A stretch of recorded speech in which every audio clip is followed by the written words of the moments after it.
హల్లెలూయా. దేవుని నామమునకు స్తోత్రం కలుగును గాక. ఈ దినం మన వాక్యం చూసుకుందాం. మాథ్యూ చాప్టర్ 8 వర్సెస్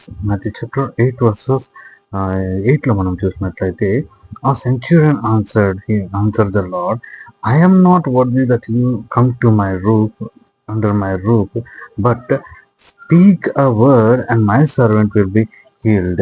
ఇక్కడ సెంచురియన్ ఏమంటున్నాడంటే, దేవా నీవు నా గృహం నుండి నా ఇంటికి వచ్చేటకు నేను అర్హుడని కాను, కానీ నీవు ఒక్క మాట పలుకు చాలు, నా దాసుడు స్వస్థత పడతాడని చెప్పి ఇక్కడ సెంచురియన్ యేసుక్రీస్తు ప్రభుతో చెప్తున్నాడు అనమాట.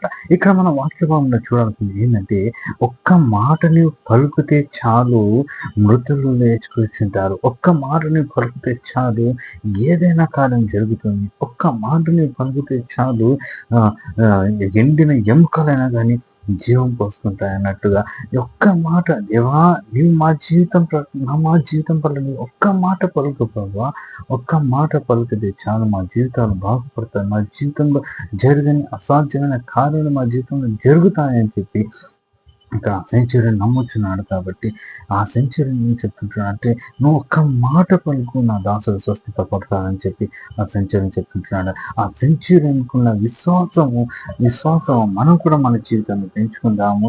దేవుని మాట కోసం మనం ప్రార్థన చేస్తున్నాం.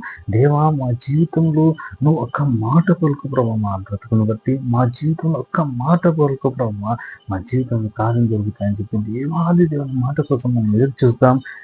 దేవుని మాట కోసం మనం ప్రార్థన చేస్తున్నాం. ఆ ప్రకారము దేవుడు కార్యంలో జరిపించేవాడై ఉంటున్నాడు. హల్లెలూయా. ప్రార్థన చేస్తున్నాం. పరిశుద్ధుడా మీకే స్తోత్రం తండ్రి ప్రభా, తండ్రి నాకు ఇచ్చింది వాక్యం కాబట్టి మీకే స్తోత్రం తండ్రి. నువ్వు ఒక్క మాట పలుకుతే చాలు ప్రభా, మా జీవితంలో కార్యములు జరుగుతాయని నమ్మచ్చున్నాను తండ్రి ప్రభా.